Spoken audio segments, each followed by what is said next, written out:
did hieroglyphics in my mother's womb. That's it. That's it, man. That was it. Fucking passing the hammer must have sucked for her. Passing the hammer and the chisel must have been terrible for her. It was. My mother hated me. She had drawings on inside her womb. Yeah. That's where I started art, man.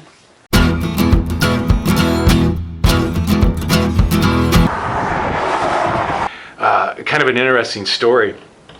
I went to my dad when I had nothing and asked, I still to this day think it was $500, but he says it was $1,500 to open Sling and Ink Tattoos. And he said, you don't have to repay me this money if you make this business last more than 5 years. And he turned 67 about 3 or 4 years ago. And I was born in 67, so I bought him a stock 67 Harley for Father's Day. Because I was trying to get it for his birthday, and the dude I bought it off of wouldn't come off of it in time, but I got it for him for Father's Day. And I said, here's a payback on that $1,500.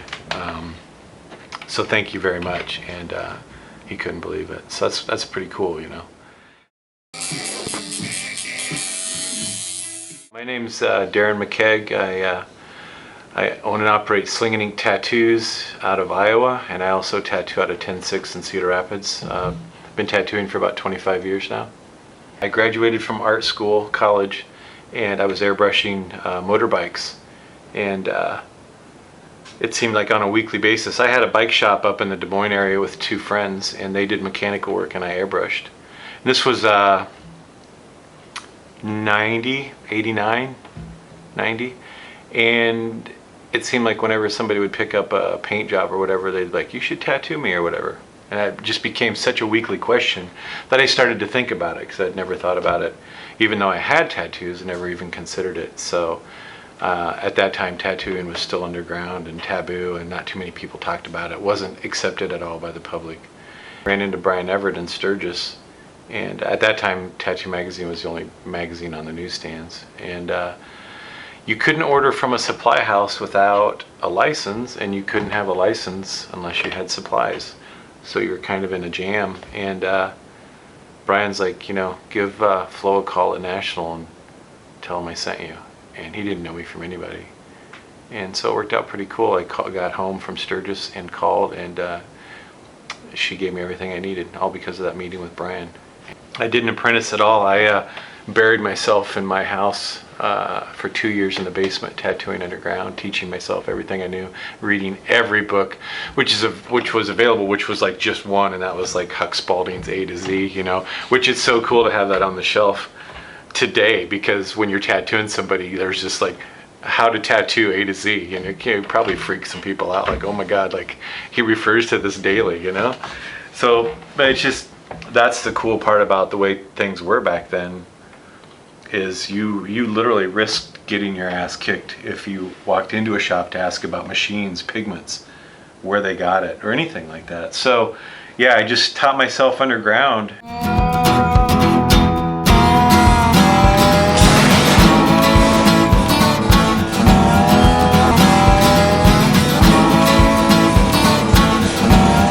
We were really good friends with Andrea Easton, who owned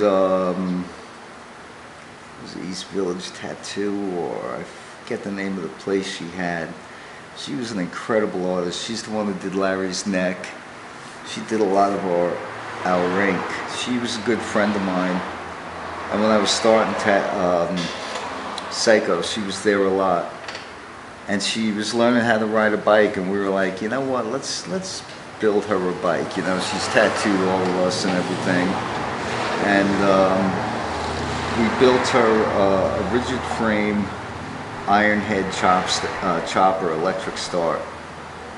It was black with white, or was it silver? White, I think, ghost flames. Some dude still has that bike. It's out on the island, and we gave it to her as a gift for Christmas, one Christmas. And she was like, "That's it. I'll tattoo you guys for the rest of your lives," you know.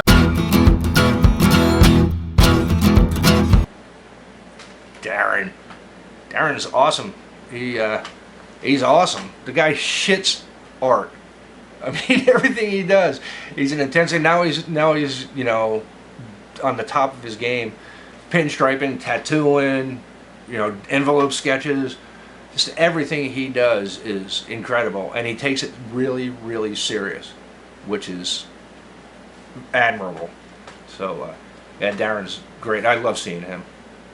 93 basically opened up, 94, somewhere in that whole year, opened up Sling and Ink, you know.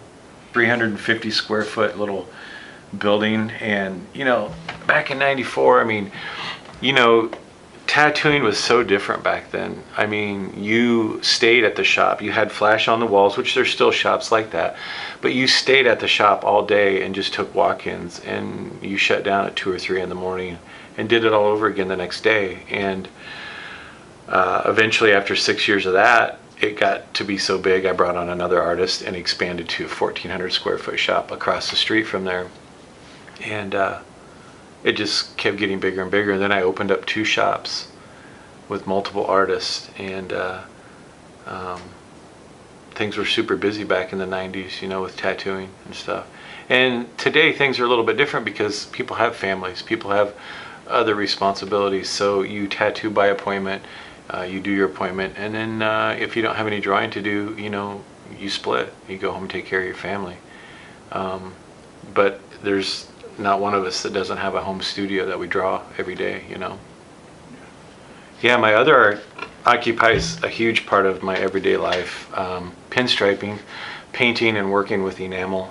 I illustrate and draw every day. I'm currently working on a book project that I hope to accomplish within 12 to 24 months. But every day I'm drawing in my home studio, creating art.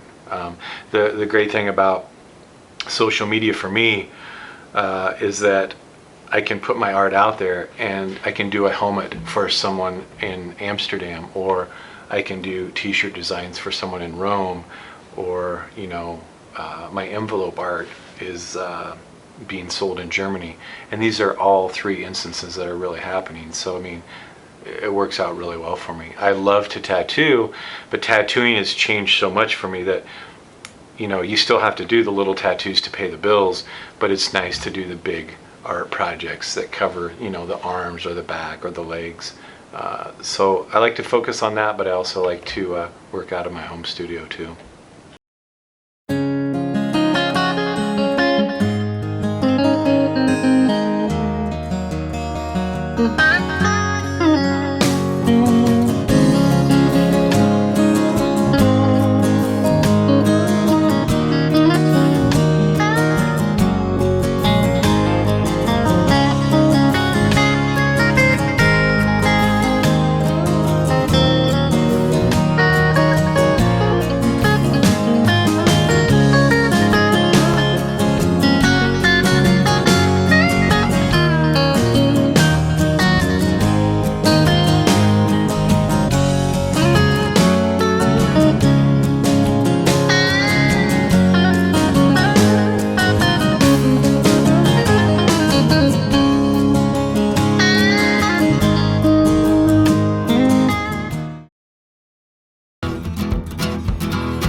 Granger's a bad motherfucker.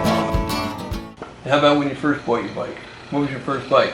First bike was a 72 Super Glide. I bought it from Long Branch Harley. My friend Jimmy, the mechanic, I bought it in the wintertime. Jimmy still hanging out with you every day, right? Jimmy comes over every day. We're best friends. And so I bought it. He comes out. It was in the showroom, so it was warm. You know, it was a kickstart. They made it 2 ways then. They made it kickstart and electric start. But mine was just a kick. So he comes out and he shows me. It's my first Harley. I had a Triumph before that. I was like real excited. You know, it was a big ass Harley. So, and I weighed about 90 pounds. I was real skinny, like skinny, long hair. You know, had a jacket with a big British flag on the back. You know, so he comes out and he shows me how to start it, choke it. Had a Bendix carburetor, bullet bend, kick it twice, give it 2 shots of gas. Had the stay throttle, no blinkers. It was a really nice bike. Push it in, turn the key on, boom, start right up. You know, I could do that. It's easy. You know. So we put the bike. I didn't. Yeah, we put the bike in my truck. I had a '56 Chevy pickup at the time. So we put it back in the truck. And I drive from Long Branch to Mattawa to my father's house. By the time we get there, the bike's freezing cold. You know, it's winter time, the oil's thick. Your dad wasn't into bikes, right? Yeah, no, not at all, man. He didn't like it. So I came in, all these kids in the neighborhood I knew, they all came down. They're like, hey, Granger got a motorcycle, you know, big Harley, you know, so they'll come down. And my father, it was like $1,800, which was a lot of money back then. But he wanted me to get, you know, you get a nice car, you know, something like that. You get a Corvette back then, you know, used one for like $3,000, you know. But I wanted this motorcycle, so I get out there to try to start it. I'm kicking this thing for like an hour, nothing, you know, not an hour, like 15 minutes maybe, you know. Kicking it, wouldn't start, and the other guys get on it. So all these long-haired, skinny hippies are jumping up and down this thing and It's not starting. And you know how it is, just going down real slow, nothing's happening.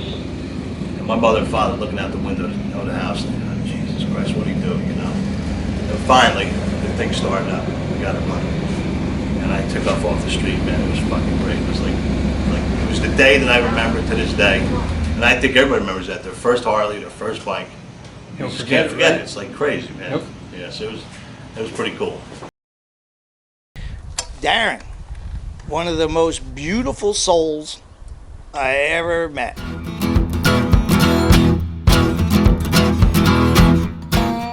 I can remember growing up in my dad's garage and his buddy's garage, and just the David Mann centerfolds all over the garage, and riding on the tank of my dad's 65 Panhead or in the sidecar. And so that had a huge impact on me. And then just growing up around them, and then getting my first Harley and stuff like that, just a huge part of my life. And then I can remember when I got my first tattoo and I was in the Army, and I was so excited to call my dad and tell him, and he was so disappointed in me. He's so disappointed. It was like, I'm glad you're serving our country, but I can't believe you got tattooed. And I'm just like, yeah, well. And then it just escalated from there, you know. It had to be. My first motorbike was a Yamaha 650 street bike. I had some dirt bikes, you know, but my first street bike was like a 78 Yamaha 650 that my dad had. Had a little bit of rake to it. It was pretty cool. My first Harley was a 1200 Sportster. And man, I rode that thing to Sturgis 3 years in a row, packed. Ran out of gas with that peanut tank out in the Badlands on the way to out in the middle of nowhere, you know, just crazy. Good times though, good times. And you know, my mom remarried, and my stepdad has always been into motorbikes too. He's heavily tattooed, and you know, that just kept going, you know. I just kind of wanted to, you know, that was a big part of my life too. He always had Harleys, but you know, and I've had Harleys ever since. So, and you know, I've got a decent addiction to you know, motorbikes now. I got a nice collection. So. What do you got? Well, I've got choppers, and I've got kind of a flat track racer that Paul Weidman from Bare Knuckle Choppers built, and I've got the Ultra Classic that I just picked up right before Sturgis because I wanted my fiance to have a comfortable ride to Sturgis. So that was a new thing for me. And I'm building a 52 Panhead out of stock, original parts. So that's exciting. That's really fun. That's the great thing about that is just collecting the parts and finding them. And social media does make that fun, but when you tattoo all day and you get to social media, the parts are gone. So it is nice to, you know, go to the Davenport swap meet, which is literally 2 hours from here, the largest vintage swap meet in the nation, in my opinion, and get the chance to browse and compete with other people on buying parts. You know, it's fun. This bike, yeah, it's my baby. It's oddly enough, I bought it brand new in Sturgis in '04, and it was a brand new stock Harley. I was so disappointed in my purchase because it was quiet and it wasn't fast, and it looked, I looked at it as a sculpture. I saw what was in there, and that's why I bought it. I was on a chopper at the time built by a popular person from the West Coast, and strangely enough, the frame broke in half. and the bike wasn't worth anything, nor did they stand behind it. So we won't get into that too much, but I think we know who we're talking about. But so I put it on a trailer and bought this stock Harley. Was so disappointed over the next 3 days that I came home literally and took a grinder to it and started chopping it up. And it's my twin cam Softail that now has, you know, a big motor, and it's been on fire multiple times in multiple videos in multiple magazines. It's my favorite bike. Jockey shift, no front brake, peanut tank, 106 stroker motor, original transmission. The transmission is the only thing on that bike that's never been touched. Everything else has been cut, burnt, torched, broken off, taken off. You know, it's my favorite. You know, I've got the suspension so stretched out on it, you know, the shock stretched out that there's not much to it. So, and Missy wasn't going to ride the Fender that 900 miles one way to Sturgis, so that sparked the Ultra Classic purchase. Yeah. Talk about responsibilities. Man, you know, that's like one of my friends said, that's when you know you're really in love, when you buy that Ultra Classic to get to Sturgis so your girl has a comfortable ride. I'm like, yeah, well, I'm definitely in love then.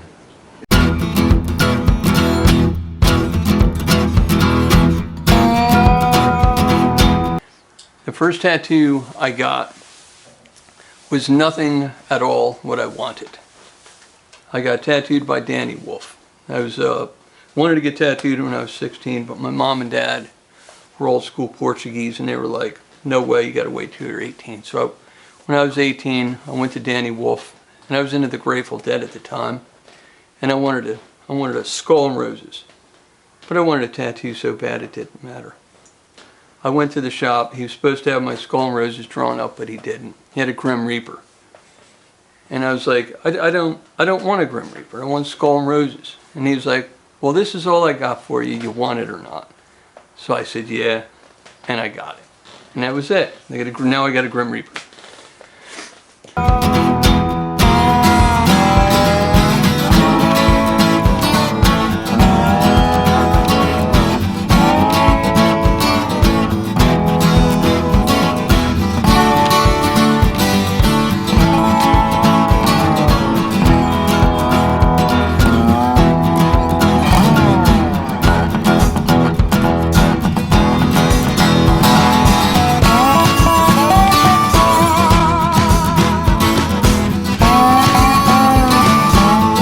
Pete, go back to LA.